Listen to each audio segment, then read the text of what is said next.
안녕하세요. 오늘 저희가 함께 살펴볼 내용은 AI가 세상을 어떻게 보고 배우는지, 특히 그 과정에서 나타나는 좀 근본적인 문제점들, 그리고 이걸 어떻게 해결하려고 설계하는지에 대한 이야기입니다. AI가 사실 제한된 정보만 가지고 복잡한 현실을 이해하려고 애쓰잖아요. 더 잘 이해하게 하려면 어떤 노력이 필요한지 그 핵심만 좀 짚어보겠습니다. 네, 오늘 이야기할 것들은 AI가 본질적으로 가질 수밖에 없는 한계, 그러니까 학습 데이터랑 실제 현실이 다르다는 문제, 그리고 또 정보를 얼마나 깊이 있게 또 여러 각도에서 이해하도록 만들 것인가 하는 점이에요. 이 두 가지가 AI 성능이나 신뢰성에 아주 결정적인 영향을 미치죠. 좋습니다. 그럼 첫 번째 핵심부터 한번 얘기해 볼까요? AI가 현실의 아주 작은 부분, 자료에서는 이걸 바닷물 한 양동이라고 비유했죠.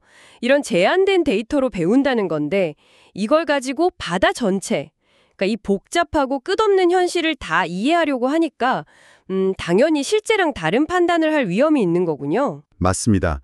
근데 더 큰 문제는 AI 스스로는 그 차이를 잘 모른다는 거예요.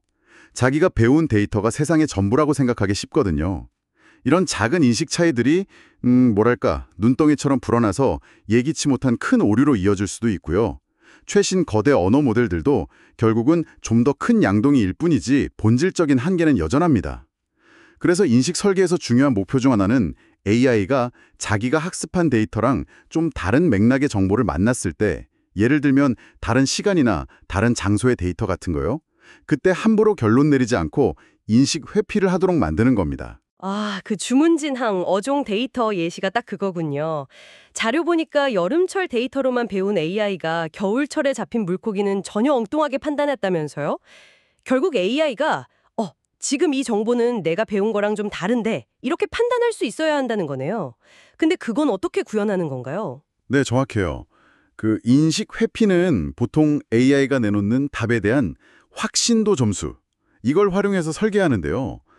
새로운 데이터를 분석할 때 이 확신도가 미리 정해놓은 기준보다 낮으면 억지로 답을 내는 대신에 그냥 잘 모르겠습니다 라고 표시하거나 사용자한테 한번 확인해달라고 요청하는 거죠.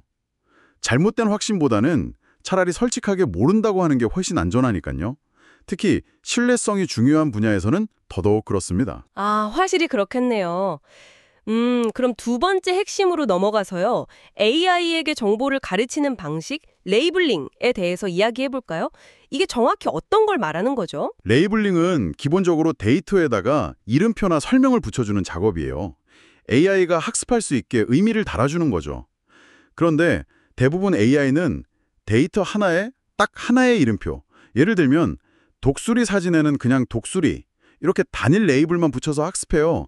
근데 사람은 독수리를 보면 저건 새구나, 동물이구나 하는 더 큰 범주나 특징까지 같이 생각하잖아요. 그렇죠. 그냥 이름표 하나만 보는 게 아니라 여러 정보를 이렇게 연결해서 이해하는데 그럼 AI한테도 그런 방식이 필요하다는 말씀이시죠? 바로 그겁니다. 그래서 다중 레이블링, 특히 동물, 조류, 독수리처럼 계층 구조로 정보를 짜서 레이블링하는 방식이 주목받고 있어요. 이렇게 하면 AI는 단순히 이게 뭐다라고 분류하는 걸 넘어서 정보들 사이의 관계를 파악하고 훨씬 더 깊이 있게 이해할 수 있게 돼요.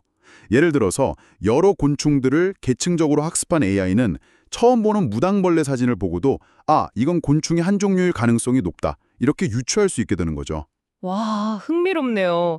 그냥 독수리라고 아는 거랑 새이면서 동물인 독수리라고 아는 건 이해의 깊이가 완전히 다르니까요. 그런데 자료에서도 잠깐 나왔듯이 이런 계층적인 레이블을 일관성 있게 또 대규모로 만드는 것 자체가 또 다른 큰 숙제 아닐까요?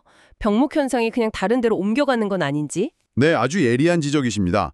실제로 품질 좋은 계층적 레이블링은 시간도 많이 들고 비용도 꽤 드는 작업이에요.